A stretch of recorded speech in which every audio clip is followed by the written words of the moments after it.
A family poses in 1902 when enlarging the mother's face. Experts are left speechless. Josep Martinez adjusted his magnifying glasses while carefully examining the sepia photograph on his work table. His antique photograph restoration workshop in Barcelona's Gothic quarter had seen thousands of historical images pass through, but something in this 1902 family portrait had immediately captured his professional attention. The image had arrived that morning with Maria Vidal, a middle-aged woman who had inherited a collection of family photographs from her great-grandmother. "My family has always preserved these photos," Maria had explained to him. "This one in particular is special because it shows my great-great-grandparents with their 3 children. According to family records, it was taken in 1902 at their home in Barcelona."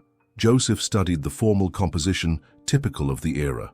A distinguished man of about 40 years, dressed in a dark suit with vest, stood behind an elegant woman seated in an upholstered chair. 3 small children, 2 girls and a boy, were arranged around their parents with the characteristic rigidity of Victorian photographs when long exposure times required absolute stillness.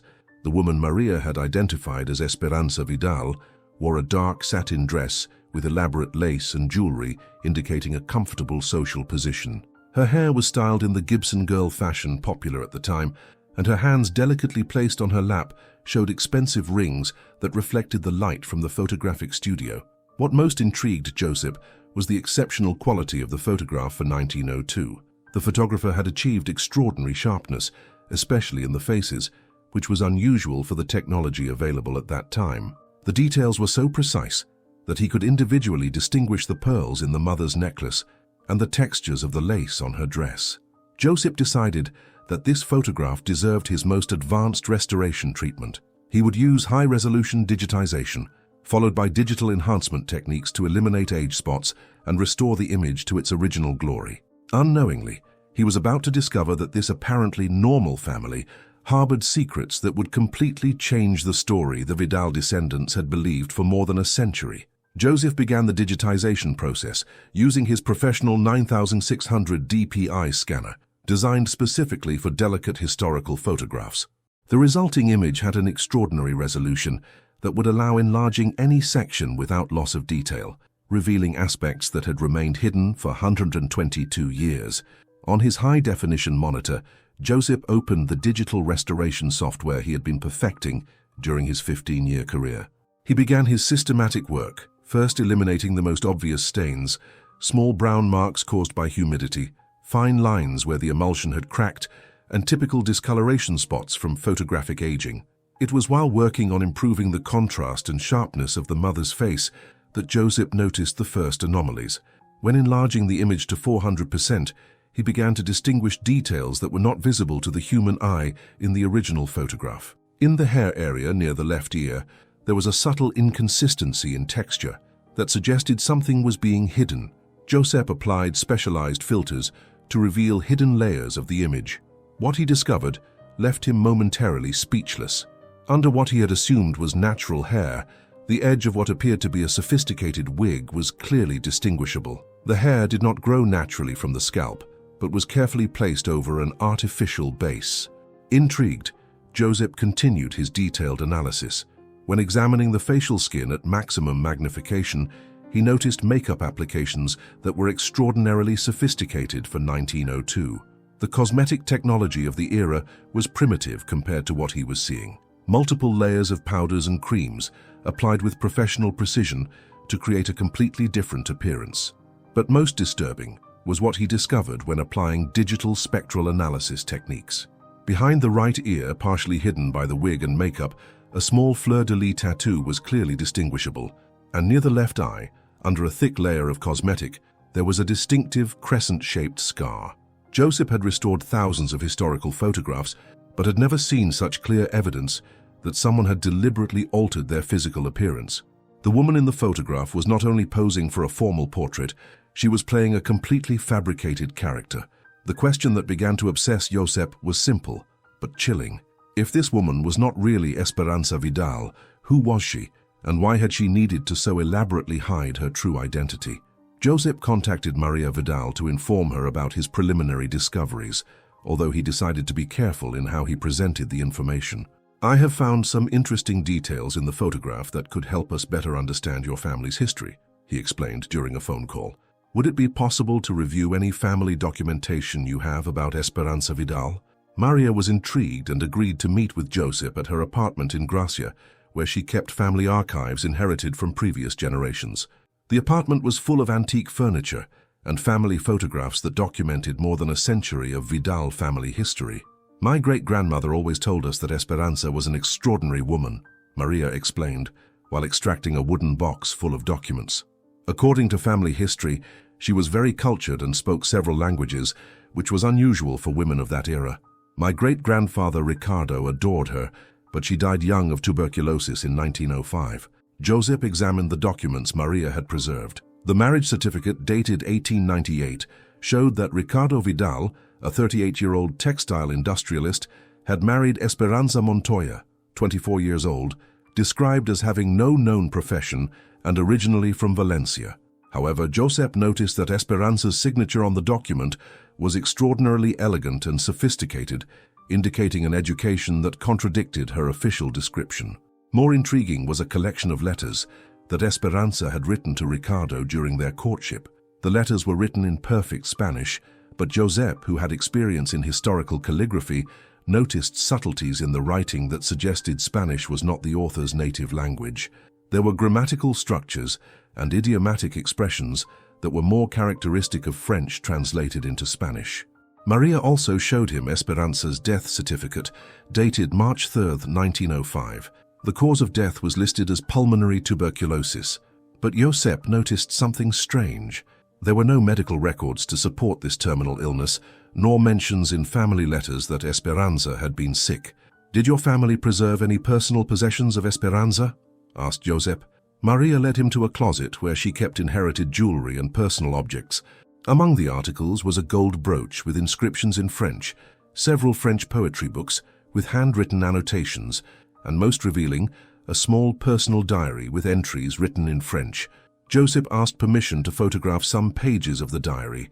Although his French was limited, he could distinguish that the entries did not seem like typical reflections of a bourgeois housewife, but detailed observations about industrial activities, military personnel movements, and confidential information received.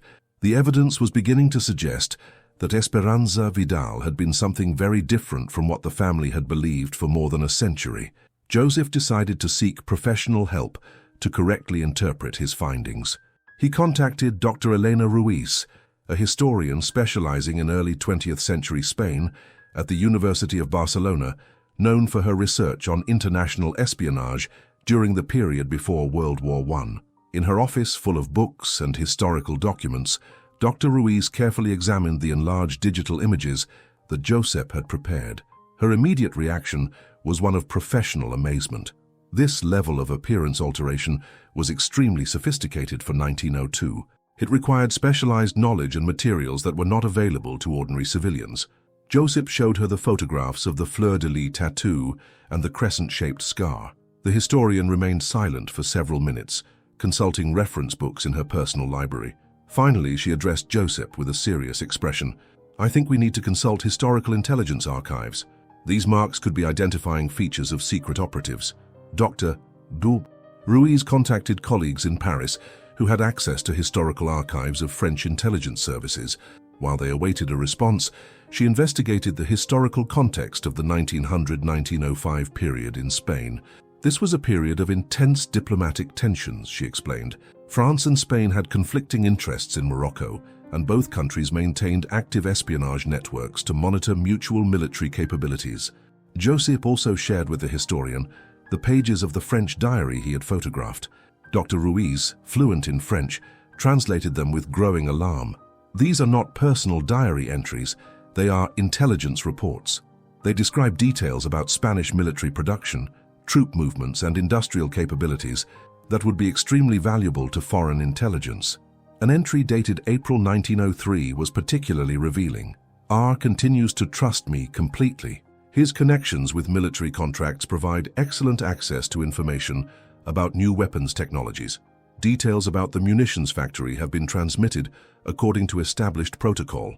Dr. Ruiz explained that during this period, Spanish industrialists like Ricardo Vidal frequently had government contracts to produce military equipment. If someone had gained intimate access to this information through marriage, they could have compromised significant national military secrets. "Josep," said the historian gravely, "I think you have discovered evidence of one of the most sophisticated espionage operations of the early 20th century. This woman was not Esperanza Vidal. She was a professional spy who had created a completely false identity to infiltrate Spanish society." The findings were transforming what had begun as a routine photographic restoration project into a historical investigation of international importance. 3 weeks later, Dr. Ruiz received a response from her contacts at the French National Archives. Dr. Pierre Dubus, a specialist in French espionage history, had found extraordinary information in previously classified archives that had been recently declassified as part of historical transparency projects. "Dear colleagues," wrote Dr. Dubus in a detailed email, "the markers you have discovered, the fleur-de-lis tattoo and the crescent scar, correspond exactly to the records of a legendary operative of our secret services, Celeste Moreau, known by the codename Marguerite. The French archives revealed that Celeste Moreau had been one of the most successful spies of the 12e Bureau, the French military intelligence service. Born in Marseille in 1874, she had been recruited at 22 after demonstrating exceptional abilities for languages, acting, and social manipulation. Her training had included advanced techniques of appearance alteration, seduction, and information extraction. Moreau's file described her identifying marks: distinctive fleur-de-lis tattoo behind the right ear, applied during initial training; crescent-shaped scar near the left eye, result of combat training; perfect mastery of Spanish, Italian, and German; specialization in high society infiltration and strategic marriages. Joseph felt dizzy reading the details of Moreau's Spanish mission. Operation Iberia, 1898-1905. Objective: infiltrate Spanish industrial circles with access to military contracts. Method: strategic marriage with influential industrialist. Cover: Esperanza Montoya, Valencian orphan, no verifiable family. The documents described how the French services had meticulously created the false identity of Esperanza Montoya. They had forged birth records, created a verifiable personal history, and trained Moreau in specific Valencian dialects and regional cultural knowledge that would make her credible as a native of the region. The operation had been extraordinarily successful. For 7 years, Moreau had transmitted detailed information about Spanish military capabilities, including specifications of new weapons, locations of military installations, and defense plans. Her intimate access to Ricardo Vidal had provided her with information about secret government contracts and military technological developments. Dr. Dubus explained that Esperanza's death in 1905 had been a planned extraction. The Spanish services began to suspect French infiltration. Moreau was extracted through fake death by tuberculosis, a disease that required isolation and justified the absence of witnesses during the terminal illness. The archives confirmed that Celeste Moreau had continued operating for France until 1918, when she retired with a full pension and secret honors for exceptional services to French national security. Joseph realized he had discovered not just a fascinating historical photograph, but evidence of one of the most sophisticated espionage operations in European history. Joseph knew he had to inform Maria Vidal about his discoveries, but the prospect of revealing that her great-great-grandmother had been a French spy who had deceived her family for years was overwhelming. He decided to invite Maria to a meeting with Dr. Ruiz present, so she could help explain the historical context and implications of the findings. The meeting took place at the university, in a formal environment that Maria initially interpreted as a good sign. "I thought they had found something wonderful about my family," she would confess later to Joseph. Her reaction when she saw the enlarged images and heard the explanation was one of total shock, followed by denial. "This is impossible," murmured Maria, examining the digital photographs that clearly showed the tattoo and scar. "My family always told us that Esperanza was a devout and caring woman who adored my great-great-grandfather and her children. She cannot be a French spy." Dr. Ruiz gently explained that the best spies were precisely those who could convincingly play the role of dedicated wives and mothers. Mrs. Vidal, the French documents confirmed that Celeste Moreau was extraordinarily skilled at creating authentic emotional connections, even while fulfilling her mission. It is very likely that she developed genuine affection for her family, even while professionally betraying them. Maria asked to see the translations of the diary entries, to read the clinical descriptions of how Esperanza had manipulated information from Ricardo and had reported intimate details about the family to her French superiors. It was devastating. She knew everything about us, our family secrets, our plans, our vulnerabilities, and she was reporting it to foreign enemies. However, there were also humanizing aspects in the documents. An entry from 1904 showed internal conflict. "The children have become very dear to me. Ricardo is a good man who doesn't deserve this betrayal. However, my duty to France must prevail over personal feelings. I hope that when this mission ends, they can someday forgive what they will never understand." Joseph showed Maria evidence that Morrow had made discreet arrangements to ensure the family's financial well-being after her death. She had secretly transferred substantial funds to accounts that Ricardo would eventually discover, apparently coming from unknown investments that Esperanza had made. "She really loved them in her way," observed Dr. Ruiz. "The best spies are those who can maintain humanity, even while fulfilling missions that require betrayal." Morrow seems to have genuinely struggled with the conflict between her professional duty and her family feelings. Maria needed several weeks to fully process the implications of these discoveries. Her family image of more than a century had been completely transformed by modern technology, applied to a photograph that her family had innocently preserved for generations. Motivated by the emotional impact that the discoveries had had on Maria Vidal, Joseph decided to investigate more deeply the historical consequences of Celeste Morrow's espionage operation. Working with Dr. Ruiz, they began to analyze what specific information had been compromised and how it had affected Franco-Spanish relations.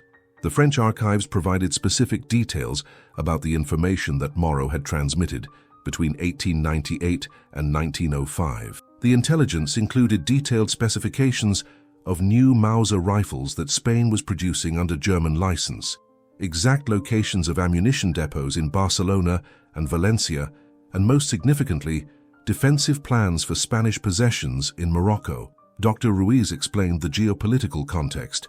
During this period, France and Spain were competing intensely for influence in Morocco. The information that Morrow provided would have given France enormous strategic advantages in diplomatic negotiations and military planning. Joseph realized that Ricardo Vidal had been involved in more sensitive government contracts than the family had known. His textile company not only produced military uniforms, but had also diversified into production of munitions components and military communication equipment. This information would have been extremely valuable to French intelligence. A particularly revealing document showed that Morrow's information had directly contributed to the Treaty of Algeciras in 1906, where France had obtained significant concessions in Morocco. French negotiators had known exactly the Spanish military capabilities and the limitations of their Moroccan defenses, information that could only have come from sources like Morrow's operation. Joseph also investigated whether Spanish intelligence services had eventually discovered the operation. In archives of the Spanish Ministry of War, he found evidence that in 1905, an investigation had begun into possible French infiltration in industrial circles. The investigation had identified several suspicious persons, including the wife of a Barcelona textile industrialist who had shown unusual interest in military matters. The Spanish document suggested that authorities had begun to suspect Esperanza Vidal specifically.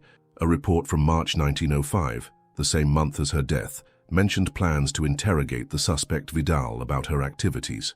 The sudden death from tuberculosis had effectively ended the investigation. Morrow's extraction was perfectly timed, observed Dr. Ruiz. The French got her out exactly when her cover was about to be compromised. It was an impeccable professional operation. Joseph realized that the family portrait he had been restoring was not just evidence of personal deception, but a historical document that illustrated the complexities of international espionage in a crucial period of European history. The 1902 photograph had captured a moment when Spain was being systematically compromised by one of the most successful spies of the era. One of the most disturbing questions that arose during the investigation was, what had happened to Ricardo Vidal's 3 children after the death of their spy mother? Joseph and Dr. Ruiz decided to investigate family records to understand how Morrow's betrayal had affected the most innocent victims of her operation. Maria Vidal provided information about the children: Carmen, born in 1899, Diego 1901, and Isabel 1903. All three had been raised by Ricardo with help from his sister after Esperanza's death. Family records showed that Ricardo had never remarried, remaining faithful to the memory of his deceased wife. Josep found in educational archives that the three children had been sent to expensive private schools. This was unusual, given that the family supposedly had faced financial difficulties after Esperanza's death. However, the school payments had been covered by an anonymous charitable foundation that provided education to orphans from distinguished industrial families. The investigation revealed that this charitable foundation had been secretly established by the French services as part of Moreau's extraction plan. The French had wanted to ensure that the children received quality education, both for humanitarian reasons and to maintain the operation's cover. If the children had suffered financially after their mother's death, it could have generated suspicions about the circumstances of her demise. The school records showed that all three children had been exceptional students, particularly in languages. Carmen had developed fluency in French, Diego had shown aptitude for mathematics and sciences, and Isabel had excelled in literature and arts. Their teachers had noted that the children showed unusual cultural sophistication, as if they had been exposed to advanced educational influences from an early age. Maria provided letters that the children had written to relatives when they were adults. In a letter from Carmen dated 1925, there was an intriguing reference. "Sometimes I feel that Mama taught us things I don't fully understand, as if she had had special knowledge about the world that goes beyond what an ordinary Spanish woman would have known." Diego, who had become an engineer, had shown throughout his life an unusual interest in French military technology. Isabel had emigrated to Paris in 1920 and had worked for the French Ministry of Foreign Affairs, a career that had been facilitated by recommendations she could never fully explain. Dr. Ruiz suggested a disturbing theory. It's possible that Moreau had been subconsciously preparing these children for careers that could benefit France. As a professional spy, she would have understood the value of long-term influences. Joseph realized that Moreau's operation had had ramifications that extended decades beyond her official mission, affecting not only her victim husband, but entire generations of the Vidal family who never knew the true identity of the woman they had called mother and grandmother. Joseph realized that his discoveries had implications that extended far beyond a single family. He decided to fully document the case and present it to historical institutions, both Spanish and French. But first, he wanted to give Maria Vidal the opportunity to decide how she wanted the information to be handled publicly. In an emotional meeting at Maria's apartment, Joseph presented all the evidence he had compiled: the digitally restored photographs, translations of French documents, intelligence archives, and the complete chronology of Moreau's operation.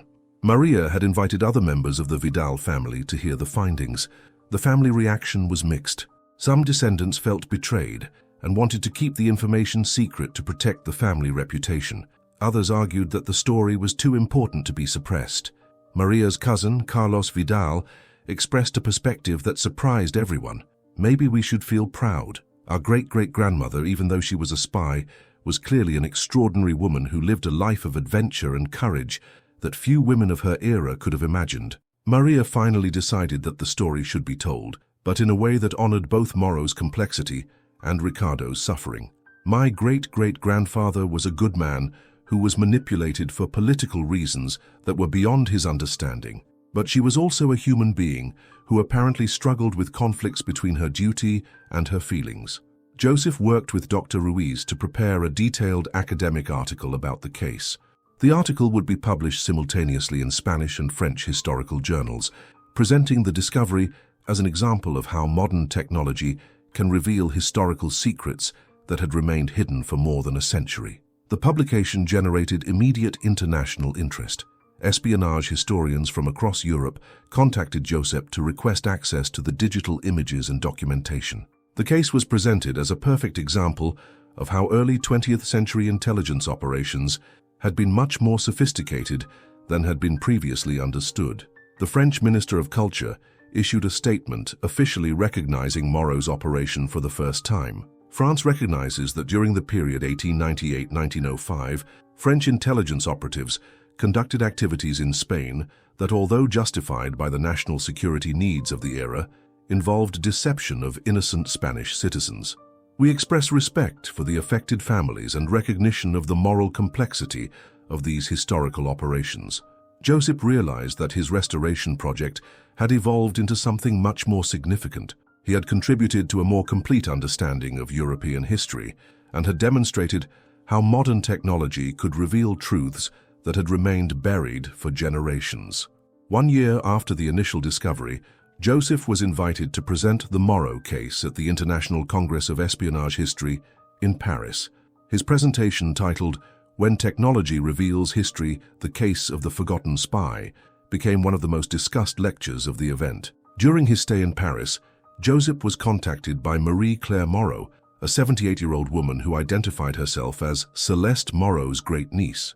"My family always knew that Aunt Celeste had done something important for France, but we never knew exactly what," she explained. Seeing finally her photograph and understanding her complete story is extraordinarily emotional. Marie-Claire had brought family documents that provided the French perspective of the story. Among them were letters that Moreau had written to her sister after her retirement in 1905, where she expressed deep conflicts about her work in Spain. "I will never be able to forget the family I had to abandon. Although I fulfilled my duty to France, I feel that I also betrayed good people who didn't deserve to be used as tools of international politics. I hope that when this mission ends, they can someday forgive what they will never understand." The meeting between Marie-Claire and Maria Vidal, facilitated by Joseph, was an extraordinary historical moment. Two families that had been connected by deception and betrayal more than a century before met to honestly discuss the complex legacy of their ancestors. "Your great-great-grandmother genuinely loved your family," Marie-Claire told Maria. "The letters she wrote to my great-grandmother are full of pain about the double life she had to live. She knew she was hurting people she had come to love." Maria responded with a generosity that surprised even Joseph. "I understand that she was trapped between two worlds, her duty to France and the feelings she developed for our family. I cannot justify what she did, but I can understand the human complexity of her situation."